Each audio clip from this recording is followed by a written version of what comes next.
It's another Manly Monday, and this Manly Monday we're picking up from Friday, talking about, male privilege, slicing and dicing male privilege. I talked off the at the end of Feedback Friday last week about how autistic men are not privileged. And I wanted to unpack this more because I get people fighting with this. I get people, they're still white men. They're still... Let's talk about how privilege works, how the model of privilege works, okay? And then we'll get into why that attitude is wrong. So if you like this content, help support this channel, become a monthly patron, patreon.com/Leanna K. You get insider access on patreon.com. Or if you want to target your money, pay a one-time Leanna Care session for someone who can use it but can't afford it, coffee.com/Leanna K. 2 ways to make sure your money goes exactly where you want it to go. Okay, so how privilege works. Privilege is a part of, the whole cluster of academic ideas that work in academia much more than they work in the real world, like intersectionality, right? And these things work when you have a whole bunch of people who use the same grunts to mean the same things. The problem with terms like privilege, like intersection, is the same word means different things based on context. And since these concepts have broken academic containment, the meaning has shifted. And that's obviously a problem, right? So the dictionary definition of privilege is a special right, advantage, or immunity granted or available only to a particular person or group. And then the example it gives is education is a right, not a privilege. And this is the problem with dictionary definitions. A privilege is not a right. A right can be taken away. A privilege is conditional. And that's the first thing to realize about white privilege or male privilege. These are not permanent states. If you become disabled, for instance, that, loss of privilege from the disability is real. And that's where you get into invisible disabilities. I have both visual and invisible disabilities. People don't tend to care about either very much. Get out of the way where we can care about you. Fuck you, left. But with, autism, that's one of those ones that I'm choosing my words very, very carefully here, right? Because yes, guys like Elon Musk who have, the form of autism that used to be known as Asperger's syndrome. And some people still identify as having Asperger's. And I'm fine with that because there are certain political and standardization reasons that they changed that definition. Some of it has to do with money. Some of it has to do with some of the Nazi-adjacent experiments that Hans Asperger's was associated with. But I digress. Yes, he has done super, super well for himself, but that's because he was born into money. And he denies this. But when your dad can pay for your college, that is privilege, right? So yes, he has, a mild form of autism that reduces the privilege, but then money. And guess what? Money overcomes a shit ton of stuff. And so being born into poverty is also a real loss of privilege. You never had it to begin with. You never had it. You were born poor. And this is why I think these arguments don't resonate with non-college educated white males. One, because they're not in college to have it drilled into them all the exceptions to this shit, because it's an imperfect tool. And two, because they're going, what the hell do you mean I'm privileged? I can't get a job and I can't afford the doctor. Fair, right? And so I think that this sort of white, straight, cisgender male privilege it's a blunt instrument that it should really be white, straight, cisgender, neurotypical, able-bodied, and able-minded, no mental illness. And then, of course, some mental illnesses are more privileged than others. And narcissist, that can actually benefit you in some sectors of society. Whereas if you're, bipolar, for instance, or borderline, that is different. OCD, very different. Avoidant personality disorder, very different. But autism is shockingly common. And it's still not counted into the whole privilege argument. And so high masking, I prefer high masking to high functioning personally. Autistic men get the lecture about how they're privileged. And this feels unfair, because it is unfair. Because I've heard the stories from autistic men who, because they masked very well in childhood, weren't diagnosed until later in life. And all of a sudden, a lot of the struggles they had started to make a lot more sense. And a big thing was their experiences with women and getting over breakups. But even the rejection and the sensitivity about being weird. And again, you guys know I love me Gus Walls, Tim Walls' son. I think that him being where he is going to help a lot, and seeing, the outpouring support for this kid. We really need that. It's brave. I'm sure his parents are worried, but the fact that people have embraced this guy because he was just so happy for his dad. Of course, Ann Coulter made an ass out of herself, but there you go.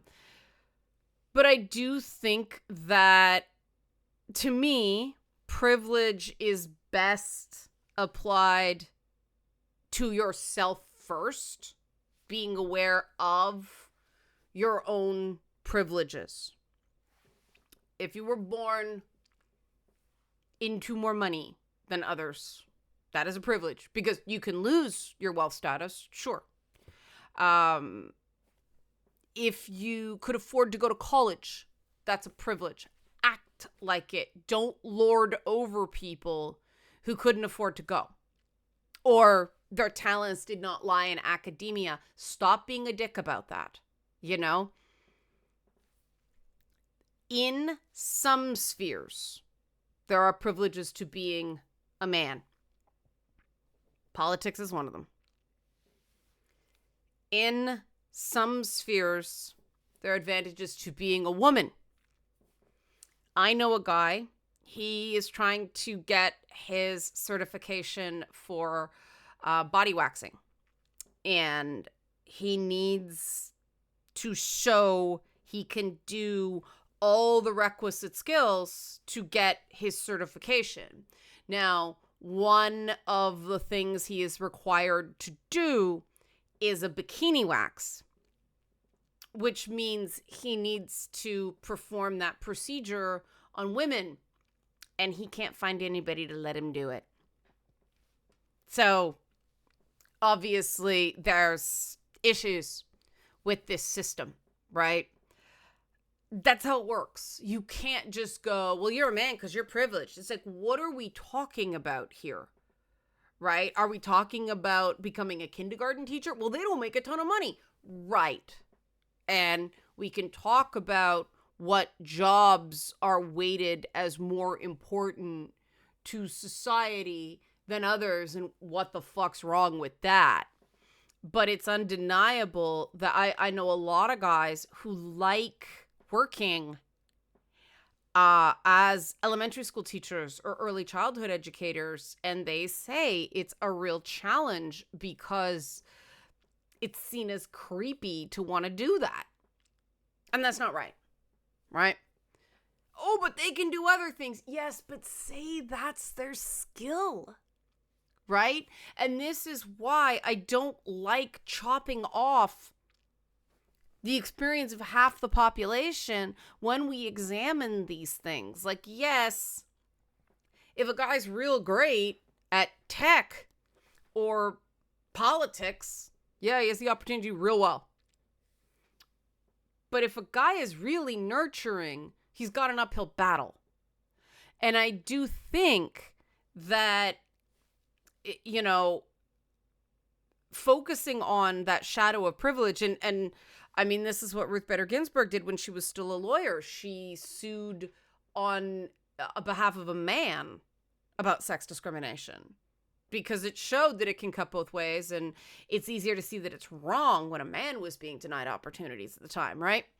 Now, we haven't gotten much further than that. And the thing about the manosphere that worries me, because I totally understand the pull of it.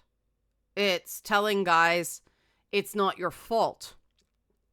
The problem is that their prescriptions won't solve the problem, because the way through this is to work together, that interest convergence, that, believe it or not, is a pillar of critical race theory. And what does that mean? It means people aren't going to be on side with your change if they don't see the benefit to them. And this thing of, too bad, you have privilege, get out of the way. People aren't going to see the benefit there, right? And so I think the better model is what Tim Walz is doing. It's, look, he's a football coach, and you saw the football coach at the DNC, man. He was like, get out there, it's 4-quarter. You know, like, he just brought it.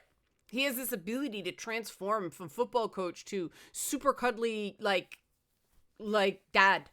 It's like, this way. It's like Pete Buttigieg. One side, he's Kennedy. Side two, he's like a guy from the Bazooka Joe comic. It's like this quality that some guys just have that works real well in national politics. But he should be able to be both. You should be able to be a loving father and still be taken seriously, still command respect. And that is the flip side of this gender bias thing. We focus on career because that's where the money is. And it's seen as the power. But we don't focus on the trade-off that the reason, you know, women tend to get custody in a divorce is because it's status quo and they're the one that stays home with the kids. And that's very painful for the dads and the kids. We're more of a shared custody model in Ontario now, where I live for now. But, you know, that's how the courts decide it. Here, every situation is different. It's not, oh, it favors men. Oh, it favors women. No, it favors status quo. What is the situation? We're going to keep it the same. So if the kids spend 80% of their time with mom, they're going to continue to spend 80% of their time with mom, right? Right. Okay. And this is obviously not ideal for anybody.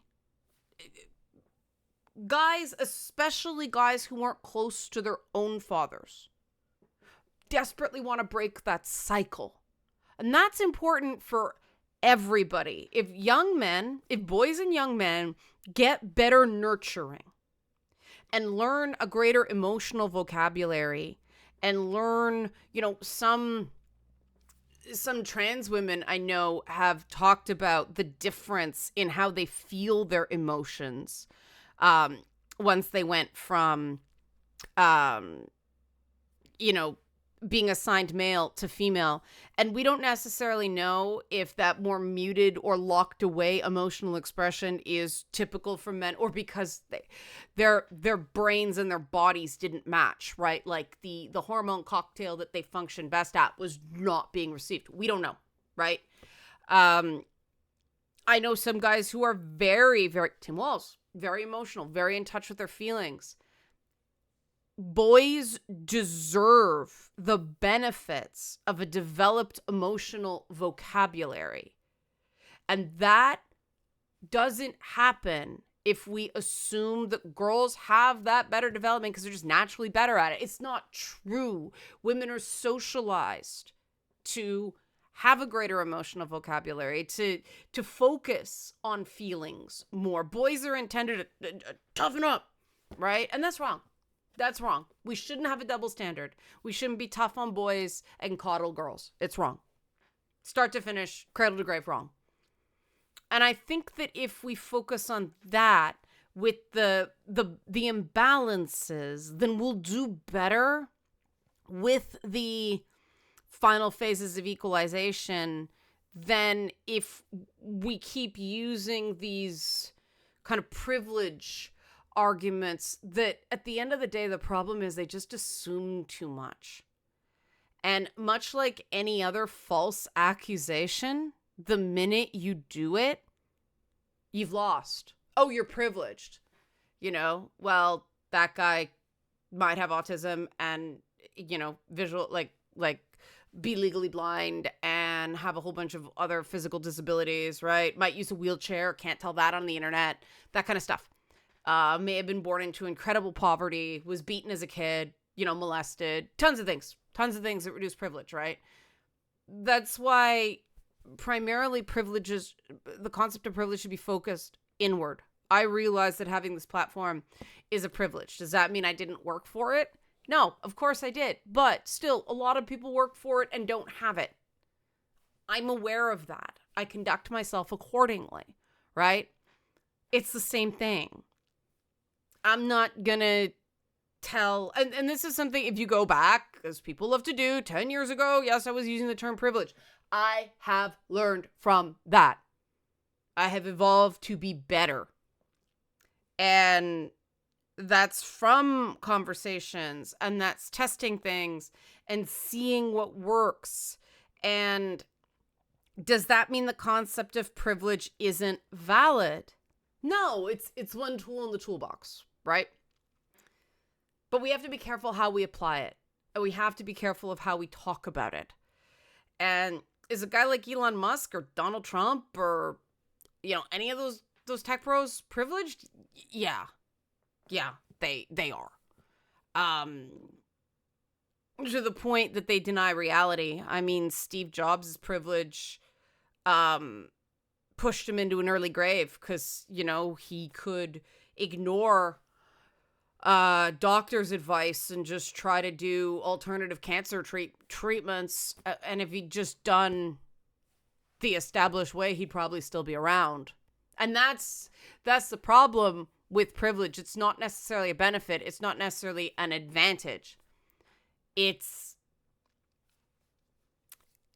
extras that can give us the power to do a lot of really cool things, but can also make us sloppy and lazy and not appreciate what we have. And that's the real benefit to working with privilege, right? It's a privilege to have a PS5. It's a privilege to have a gaming PC. These are not necessities. I know a lot of people don't have them. I'm going to act accordingly. That doesn't make me feel bad. That enhances my enjoyment of the things because this is cool.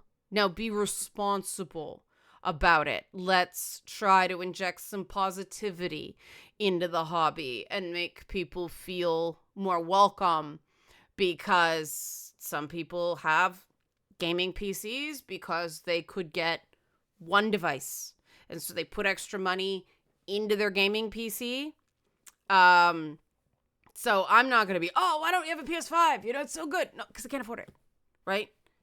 And privilege theory used appropriately, used properly, makes you less of an asshole. Throwing privilege in people's faces, that makes you more of an asshole. You know, the privilege that comes out of somebody lecturing people on privilege, academic privilege is a real thing. I mentioned that. If you're using privilege theory appropriately, you're less of an asshole. If you're using it inappropriately, you're more of an asshole, and a lot of people are using it inappropriately. So, again, it's the lives of the absolutely wonderful people I work with who have autism. They are autistic. It's an identifier for a lot of people. You know, there are some utterly lovely people who are twisted up in knots because they don't have to upset it. They don't want to upset anybody, and they take too much on themselves. And then there are people who use neurodiversity as an excuse to be an asshole. Again, don't do that. If you're doing it right, you're using these tools to be less of an asshole. If you're doing it wrong, you're making excuses for being an asshole. And that's about the simplest way I can put it. So TLDR, privilege is something where you go first. You understand your own privilege before flinging it around at anyone else. And don't assume, you know, be aware of those invisible disabilities and neurodivergencies, that it's very hard for people with ADHD to hold a regular job, and it's not fair to them because some of them are brilliant, but they do need accommodations for the fact that their brain works in like sprints instead of steady 9 to 5. And I think as a society, we lose a lot by, to a theory, right? There has to be, okay, you have to work on this stuff to get to a basic level of functionality, and then we'll work in the accommodations, and it's a win-win. We get their talents, you know, they get to work the way mostly they want to work. Same with autistic people. It's not an excuse to be an asshole, but man, we could do so much better on that front. And we are losing the contributions of white, straight, cisgender, autistic guys because they're looking at this whole thing and going, what do you mean I'm privileged? It's fair. Help support this channel. Become a monthly patron. Patreon.com/LeannaK, or buy a one-time Leanna Cares session for someone who can use it but can't afford it. Lots of my Leanna Cares clients are autistic. Coffee.com/LeannaK. Thanks for watching Manly Mondays.